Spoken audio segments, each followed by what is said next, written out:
Shalom saudara sekalian yang kekasih di dalam Tuhan, apa kabar? Saya harap yaitu dan kita saling mendoakan, kita saling menguatkan di dalam Tuhan, di dalam doa kita. Amin.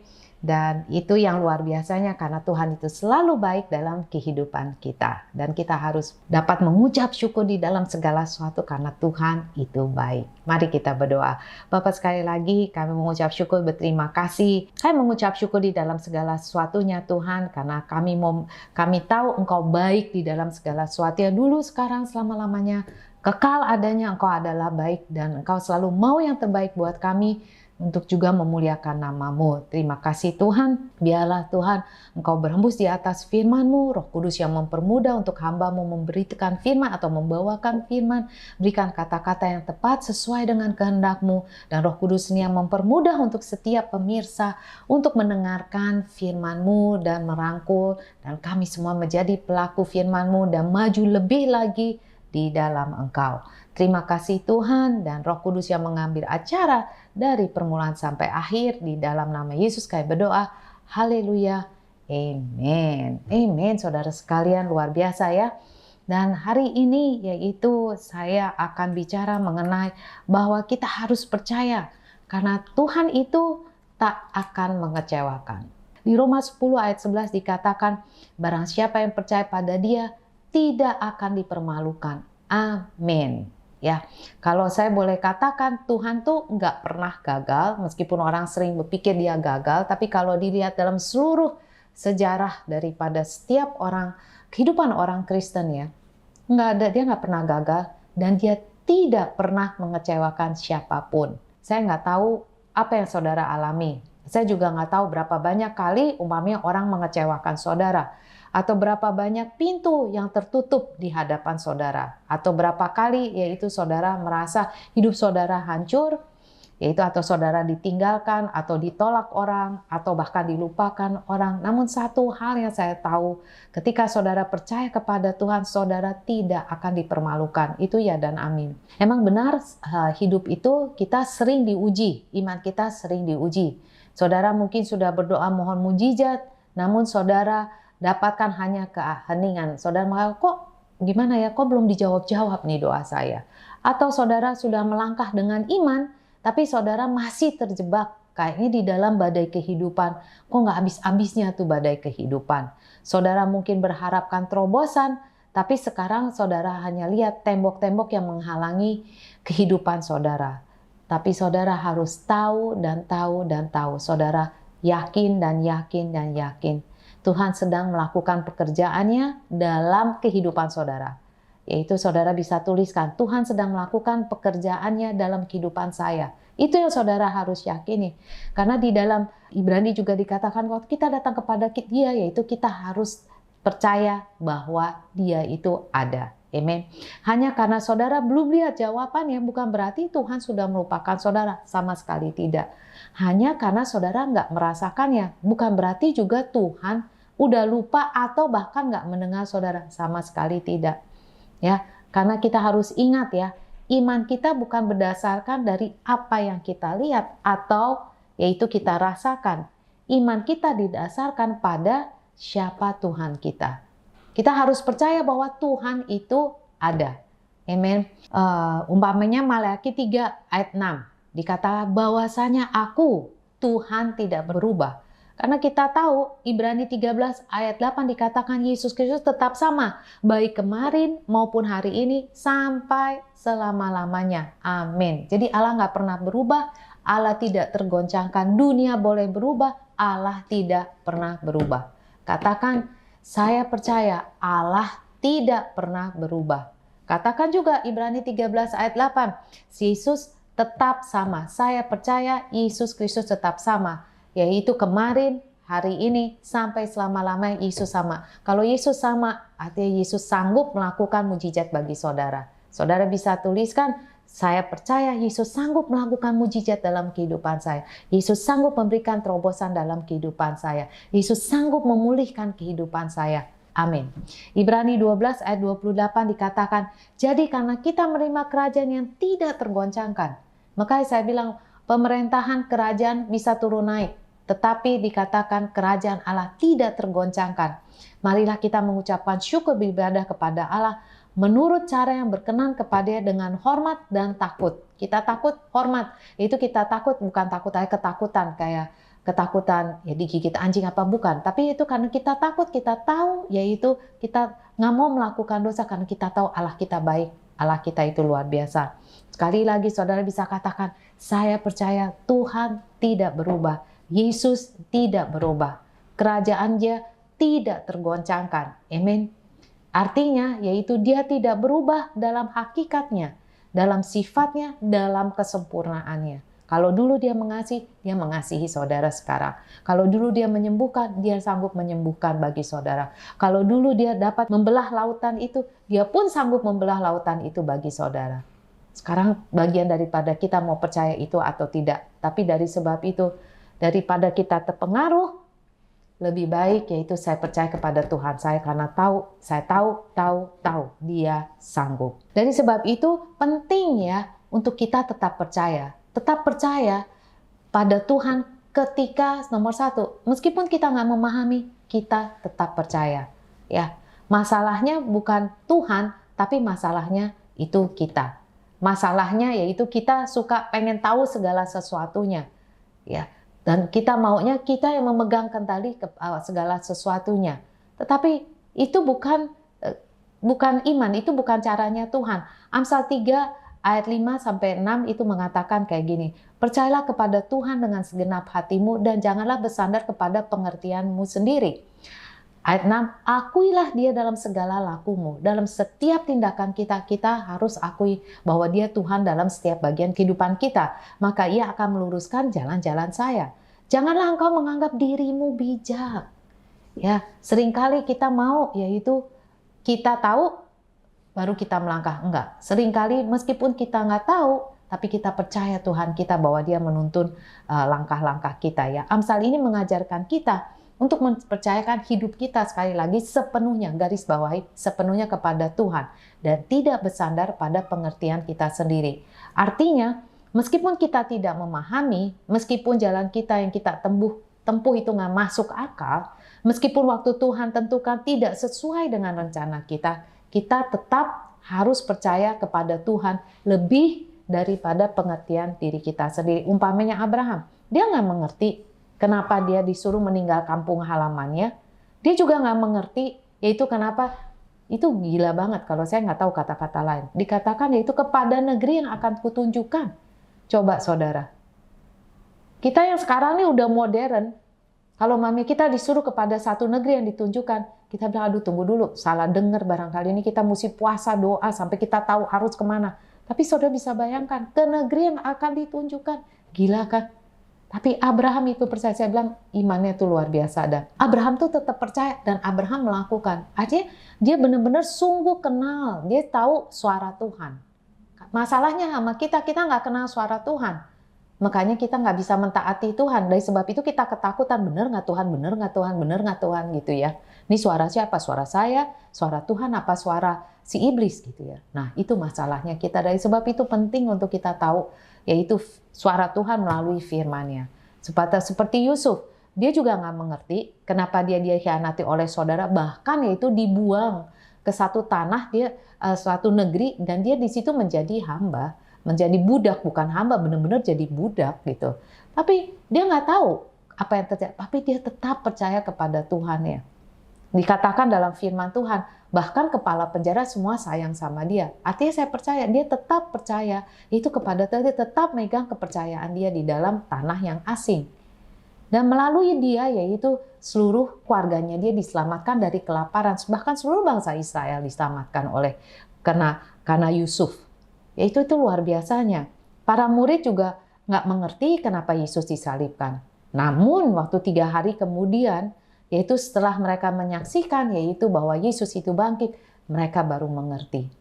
Yaitu kenapa Yesus harus disalibkan. Jadi jika kita sedang berada dalam persimpangan jalan, ketidakpastian, yaitu saya mau mendorong saudara, mengingatkan saudara bahwa jalan Tuhan itu jauh lebih tinggi dari jalan kita dan waktunya itu selalu sempurna. Tetap percaya, tetap pegang janji Tuhan. Amin. Yesaya 55 ayat 8, sebab rancanganku bukanlah rancanganmu, dan jalanmu bukanlah jalanku, demikianlah firman Tuhan. Ayat 9, seperti tingginya langit dari bumi, demikianlah tingginya jalanku dari jalanmu, dan rancanganku dari rancanganmu. Mari saudara, jika saudara masih ragu-ragu, yaitu saudara bisa datang, yaitu saudara ke pendeta saudara, bicarakan masalah saudara. Sehingga pendeta saudara juga bisa membawa yaitu jalan keluar bagaimana, yaitu memberikan saudara jalan keluar atau menguatkan iman saudara lebih lagi. Amin. Dan kedua yaitu tetap percaya kepada Tuhan ketika rasanya kok diem, sunyi, senyap, Tuhan kok nggak jawab-jawab doa saya. Yaitu tapi saudara tetap percaya kepada Tuhan. Ya. Dan karena yaitu keheningan Tuhan, ya, bukan berarti dia tidak ada. Karena Tuhan selalu bekerja aktif. Ingat, Tuhan tuh nggak pernah tidur. Kita tidur, kita lupa. Tuhan tuh maha tahu, maha kuasa. Dia nggak pernah tidur, dia nggak pernah lupa. Dia selalu aktif dalam kehidupan kita. Umpamanya seperti Lazarus waktu sakit. Maria, Marta mengirimkan pesan kepada Yesus. Namun, Yesus menunda kedatangannya. Tahu kenapa? Kita juga nggak tahu. Ya, dia tidak segera datang menyembuhkan Lazarus, yaitu sebelum dia mati. Nggak masuk akal, tapi itu yang terjadi. Dari luar tampaknya Yesus kok kayaknya nggak menggubriskan mereka, bahkan yaitu telah mengecewakan mereka. Tetapi ketika Lazarus mati, setelah 4 hari setelah Lazarus dikuburkan, yaitu Yesus baru datang dan Yesus menghidupkan Lazarus kembali. Supaya orang percaya siapa itu dia. Dan nama Tuhan dimuliakan. Saudara bisa lihat itu. Seringkali kita nggak mengerti. Nah, maksudnya saya ini luar biasa. Kenapa kadangkala ya itu kayaknya masalahnya tambah lama tambah buruk. Sama seperti Lazarus. Dia sakit sampai dia mati. Bahkan dikuburkan. Kayaknya masalahnya kita tuh tambah lama tambah buruk. Tambah lama tambah dalam masalah kita. Sampai katanya udah dikuburin. Jadi udah nggak ada jalan keluar lagi. Tapi Yesus sanggup membangkitkan Lazarus. Artinya Yesus sanggup dalam kehidupan saudara. Bagi kita adalah tetap kita pegang janji Tuhan, pegang firman Tuhan. Kita tahu, meskipun nggak mengerti kenapa dia mati. Kita nggak mengerti kenapa masalahnya tambah lama tambah kacau, tambah lama tambah buruk. Tapi kita percaya bahwa Tuhan pasti ada sesuatu yang baik. Tuhan memberikan jalan keluar bagi kita. Apapun jalan tersebut, saya percaya Tuhan pasti memberi jalan keluar bagi saudara. Dari sebab itu, penundaan Tuhan bukan berarti yaitu selalu penolakan, bukan. Ya, penundaan Tuhan yaitu seringkali atau kadangkala yaitu bisa aja di mana Tuhan tetap bekerja, yaitu memberikan jalan lebih baik bagi saudara. Ya, jika saudara merasa jalan saudara itu tertunda, bisa saja Tuhan sedang membentuk karakter saudara. Bisa nggak? Bisa. Sama seperti yaitu untuk kita lebih lagi beriman, kita lebih lagi percaya kepada Tuhan. Yang tampaknya yaitu bisa mengecewakan kita adalah bisa aja itu persiapan Tuhan untuk sesuatu yang lebih besar. Yaitu untuk memperlihatkan, menyiapkan panggung untuk karya Tuhan dinyatakan dalam kehidupan kita. Sehingga orang yaitu tidak bisa menyangkal bahwa Tuhan memang bekerja dalam kehidupan kita. Seperti Yusuf, dia sedang membangun panggungnya. Seperti Abraham, dia sedang membangun panggungnya. Supaya orang dapat melihat karya Tuhan yang luar biasa dalam kehidupan Abraham. Kenapa dia punya anak, ditunda-tunda sampai udah lama baru punya anak? Karena Tuhan sedang menyiapkan panggungnya, sehingga orang gak bisa menyangka bahwa memang benar Ishak adalah anak perjanjian. Memang karena karya Tuhan dalam kehidupan Abraham. Dari sebab itu Ishak ada. Bisa ikutin saya. Itu kalau dipikir tuh luar biasa ada Tuhan. Kita manusia ada batasnya. Tapi Tuhan tuh nggak ada batasnya. Pikirannya dia tuh, akal dia itu luar biasa. Karena dia dikatakan dia maha tahu. Dia luar biasa, dia maha penguasa. Ya. Dan dikatakan di sini, dari sebab itu, jika Tuhan, saudara merasa kok Tuhan diem aja, kok lama banget. Jangan menyerah. Tapi tetap percaya kepada Tuhan. Bahwa Tuhan sedang melakukan sesuatu yang luar biasa untuk saudara. Amin. Dan ketiga yaitu tetap percaya kepada Tuhan karena Tuhan tak pernah gagal. Pegang janji Tuhan karena Tuhan adalah Allah yang setia. Dia bukan manusia yang bisa berdosa. Itu tertulis di Bilangan 23 ayat 19. Ibrani 13 ayat 8. Yesus adalah sama kemarin, hari ini, dan selamanya. Artinya kuasanya itu sama. Kuasanya dulu, sekarang, selamanya kuasanya sama. Roma 8 ayat 28, bahwa Tuhan itu bekerja segala sesuatu untuk kebaikan bagi mereka yang mengasihi Dia. Saya percaya saudara mengasihi Dia. Yaitu dari sebab itu percaya juga bahwa Dia bekerja segala sesuatu untuk kebaikan, yaitu bagi saudara yang mengasihi Dia. Memang uang kita itu bisa aja habis. Orang-orang bisa aja mengecewakan kita. Pemerintahan atau kerajaan bisa aja jatuh dan gagal. Tetapi Tuhan tidak pernah gagal. Amin saudara. Janji-janjinya adalah ya dan amin. Jika Tuhan berkata, Dia akan melakukannya. Jika Tuhan sudah bicara, maka Dia pasti akan mewujudkannya. Ingat saudara, iblis adalah bapa pendusta. Dia akan membisikkan kebohongan dan berusaha untuk meyakinkan saudara bahwa Tuhan udah meninggalkan saudara, udah Tuhan melupakan saudara, udah Tuhan nggak dengerin doa saudara, udah Tuhan udah bla bla bla bla, udah dah. Dan iblis tuh nomor satu yaitu menghancurkan iman saudara. Ingat, iblis datang yaitu dia mencuri dan membinasakan saudara. Dari sebab itu, kalau bisa, dia mencuri iman saudara dan membinasakan iman saudara. Menghancurkan saudara, membinasakan. Kalau saudara dicuri iman saudara, dihancurkan oleh iblis iman saudara, udah, that's it. Dia yang menang, saudara udah kalah dalam segala sesuatunya. Jadi saudara, jangan izinkan iblis mencuri iman saudara. Baca firman, setiap hari baca firman saudara. Kita ada berdoa, buku berdoa dengan firman Tuhan, itu sangat-sangat membantu. Saya sendiri pakai itu. Karena kalau mami di sini kan mesti cari, oh ya ayatnya di mana gitu. Tapi berdoa dengan firman Tuhan, saudara buka, saudara bisa lihat ayat-ayatnya yang dapat membantu iman saudara. Jadi tetaplah kuat. Hari ini saudara katakan, yaitu saya memilih tetap percaya di dalam Tuhan saya Yesus Kristus. Itu saudara katakan berkali-kali sampai saudara yakin. Setiap hari saudara katakan itu, saya tetap memilih percaya di dalam Tuhan saya Yesus Kristus. Tetap percaya bahwa pada Tuhan ketika kita tidak memahami. Tetap percaya, amin. Tetap percaya pada Tuhan ketika rasanya Dia diam. Tetap percaya. Tetap percaya pada Tuhan karena Tuhan tak pernah gagal. Oleh sebab itu, jangan izinkan keadaan saudara menentukan masa depan saudara. Jangan izinkan keadaan saudara menentukan iman saudara. Jangan izinkan. Kenapa saya mengatakan gitu? Karena kita melihat keadaan, iman kita goyah.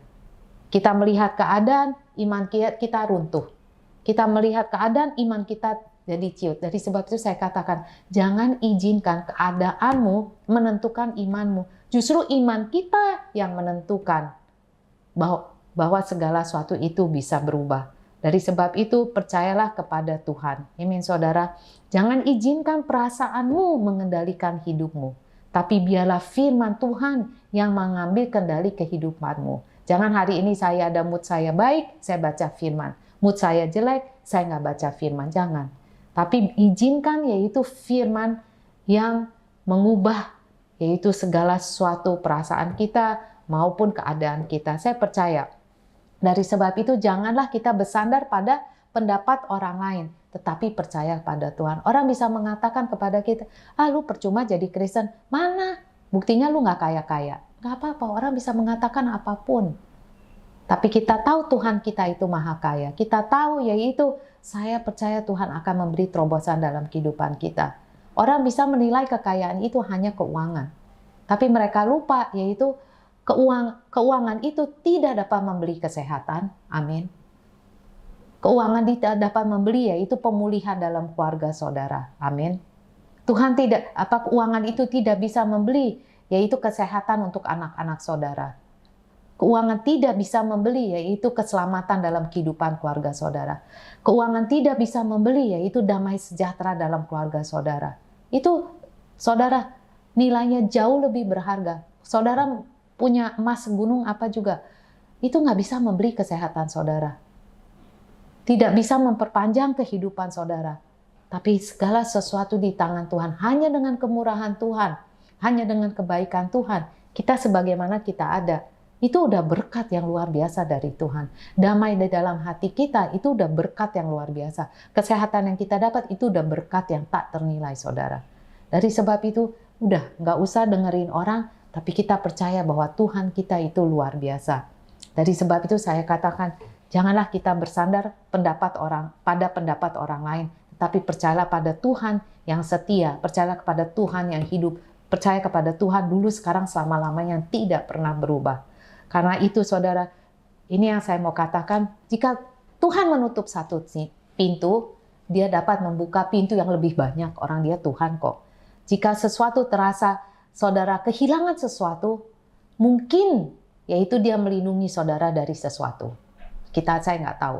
Jika jalan saudara terasa, mame kok tertunda, bisa aja Tuhan sedang membentuk karakter kita atau memberikan kita jalan yang lain yang lebih baik. Ya, untuk saudara dapat melihat berkat dia dalam kehidupan saudara. Tuhan ingat, bukan hanya tahu jalanan saudara, tapi dia juga tahu masa depan kita. Dia tahu ujungnya, akhirnya. Orang hanya lihat bisa cuma kapan. Tapi dia 10 tahun, 20 tahun, sampai kekekalan. Dia tahu saudara. Dia kenal saudara. Itu saudara harus percaya. Dan itu saudara harus imani. Karena dia dari sebab itu izinkan Tuhan untuk menuntun saudara di dalam setiap langkah-langkah saudara. Jadi meskipun saudara yang terjadi nggak sesuai dengan harapan, tapi saudara tetap percaya. Karena Tuhan tidak pernah gagal. Dan Tuhan tidak pernah merancangkan kehancuran untuk setiap anak-anaknya. Kita aja nggak mau anak kita hancur, apalagi Tuhan, benar Kak? Saya nyatakan atas hidup saudara hari ini, saudara tak akan dikecewakan Tuhan. Saya bisa katakan pada saudara, saudara tak akan dikecewakan Tuhan. Karena saya tahu Tuhan itu sungguh-sungguh baik. Kalau sekali lagi, kalau dia bisa membuka laut merah bagi Musa, dia pun akan membuka jalan bagi saudara. Tuhan yang meruntuhkan tembok Yeriko akan juga meruntuhkan apapun rintangan-rintangan dalam kehidupan saudara. Tuhan yang menutup mulut singa bagi Daniel, Tuhan pun dapat melindungi saudara dari segala macam bahaya. Kalau Tuhan bisa membangkit, Allah Bapa bisa membangkitkan Yesus dengan Roh Kudus, yaitu yang ada di dalam dia, saya percaya Roh Kudus juga ada di atas saudara pada saat ini. Ya, dan memberi kehidupan yang baru untuk saudara sekalian. Dari sebab itu kalau saya boleh katakan saudara berdiri tegak, ya, dan pandang ke depan, jangan pandang ke bawah, tapi pandang ke depan, pandang ke atas, fokus kepada Yesus, menantikan yaitu janji Tuhan terjadi dalam kehidupan saudara. Amin. Dan saya percaya saudara tak akan dikecewakan oleh Tuhan, Allah yang luar biasa, di dalam nama Tuhan Yesus Kristus. Amin. Bangkit semangat lagi. Mari kita berdoa. Bapak, sekali lagi kami mengucap syukur terima kasih karena saya percaya, sungguh percaya, dan saya mau percaya bahwa Engkau adalah Allah atau Tuhan yang tak pernah mengecewakan, karena Engkau adalah Tuhan yang dulu, sekarang, selama-lamanya sama. Yesus adalah sama dan Engkau tidak pernah mengecewakan. Yaitu bagi mereka yang percaya kepada Engkau. Sekali lagi kami mengucap syukur dan berterima kasih karena itu ditulis dalam Roma 10 ayat 11, barang siapa yang percaya kepada Dia tidak akan dipermalukan, dan saya percaya itu. Dan saya percaya itu juga untuk setiap pemirsa semuanya. Saya percaya itu di dalam nama Yesus. Sekali lagi kami mengucap syukur terima kasih atas firman-Mu yang luar biasa. Dan pada sore hari ini Tuhan, biarlah sebagai hamba-Mu tingkap surga dibukakan bagi saudara dan seluruh keluarga saudara. Saya percaya dan saya berdoa biarlah satu diselamatkan, seluruh rumah tangga saudara diselamatkan. Biarlah tangan-tangan saudara diurapi oleh Tuhan yang memberi kecukupan bagi saudara dan juga memberi kelimpahan bagi saudara. Dan bagi mereka yang sakit, biarlah kesehatan Tuhan daripada Engkau Tuhan diberikan pada saudara sekalian, sehingga saudara bisa tetap sehat di dalam Tuhan. Damai sejahtera Tuhan turun dalam rumah tangga saudara. Kasih Tuhan melingkupi saudara sekalian semua. Dan juga persekutuan Allah Bapa, Allah Anak, Allah Roh Kudus beserta saudara sekalian semua sampai Maranatha. Diberkatilah saudara sekalian semua di dalam nama Yesus kami berdoa. Haleluya. Amin. Tuhan Yesus memberkati saudara sekalian semuanya. Maju terus, semangat terus bersama Yesus. Tuhan Yesus memberkati.